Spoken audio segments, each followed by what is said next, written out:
Ensuite, vous mettez un masque de fusion qui fait tout apparaître. Donc, sur le calque du dessus, un masque de fusion qui fait tout apparaître. Masque de fusion, on a dit. Là, voilà. Donc, il suffit de cliquer sur l'icône ici.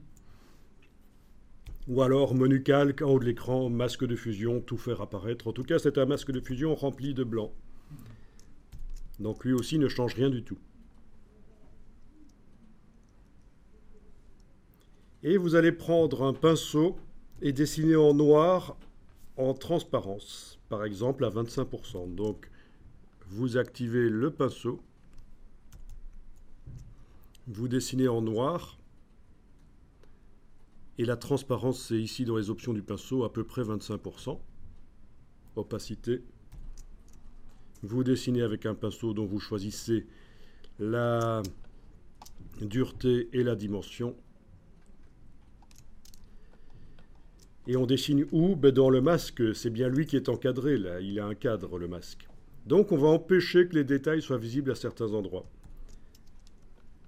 Et qu'est-ce qui va apparaître à la place des détails?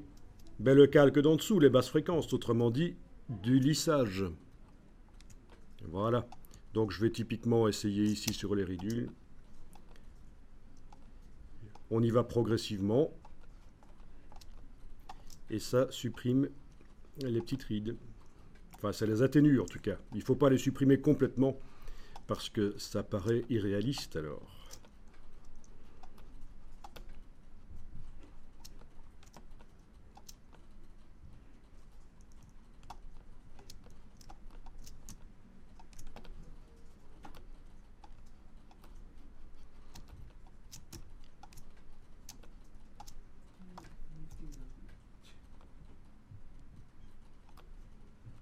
Voilà, donc on amène progressivement, on masque progressivement les détails. Alors maintenant, si vous voulez vous éloigner de la recette et adapter un peu la recette, par exemple dessiner avec du noir à 50% au lieu de 25% ou ce genre de choses, ben oui, vous adaptez.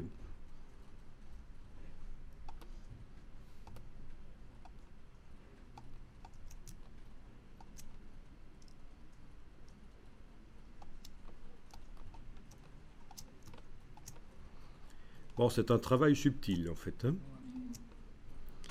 Est-ce que vous voyez que la peau devient plus lisse? Bien.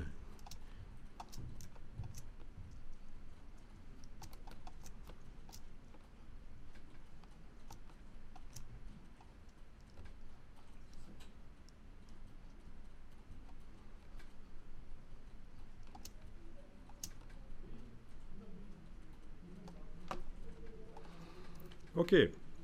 Alors ça, à force d'insister, ça devient peut-être un peu irréaliste comme résultat.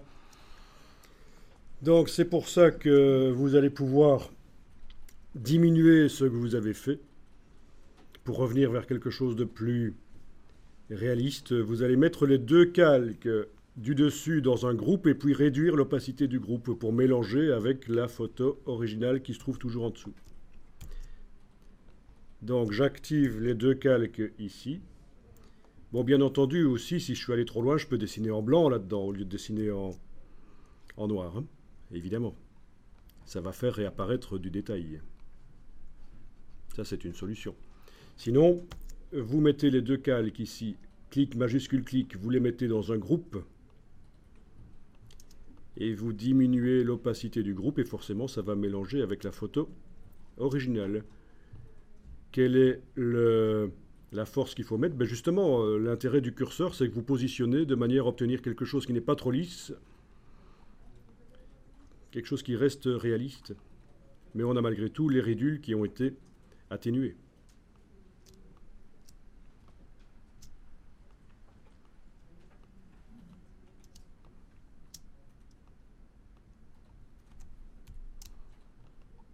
Voilà, voilà.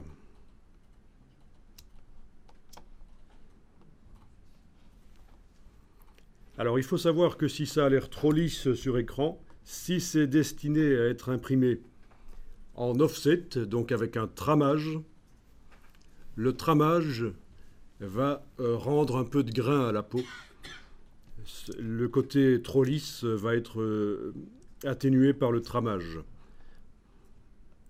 Je montre parce que je pense que tout le monde ne sait pas ce qu'est le tramage.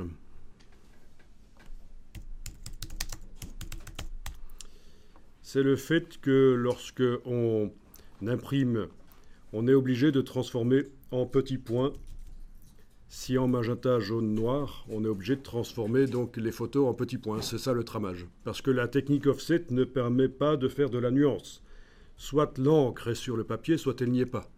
Et donc pour arriver à imprimer avec des nuances, il faut tramer.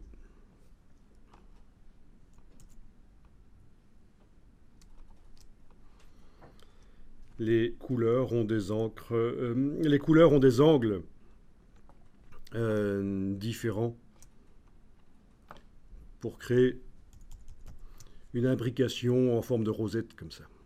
Donc typiquement, c'est celui-là qui sera utilisé la plupart du temps. L'encre noire à 45 degrés, les points de trame à 45 degrés, l'encre jaune à 0 degré. Pourquoi? Parce que c'est à 45 degrés que l'œil humain est le moins performant pour repérer les détails. Donc on met l'encre la plus sombre à 45 degrés. Et c'est quand c'est à 0 degré, donc bien rangé en vertical et en horizontal, que l'œil humain est le plus performant pour repérer les détails. Donc on met l'encre la plus discrète, la jaune, à 0 degré. Parce qu'on ne veut pas que l'œil humain, quand il regarde une photo, il voit la trame. Donc c'est pour ça que là où il est le plus performant pour repérer les horizontales et les verticales, on met l'encre la plus discrète, le jaune, et là où il est le moins performant pour repérer les détails, quand c'est à 45 degrés, on met l'encre la plus sombre. Donc c'est pas choisi au hasard.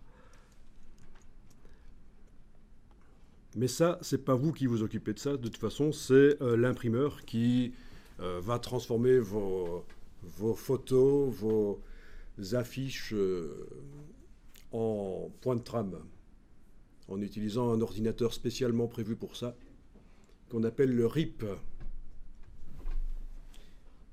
Quand vous entendez parler du RIP de l'imprimeur, il s'agit d'un ordinateur qui a cette fonction de transformation des images pixels en trame. Le RIP, c'est ça. C'est un processus de transformation d'images pour faire du tramage.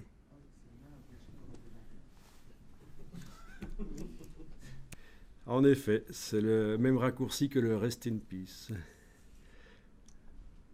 Bon.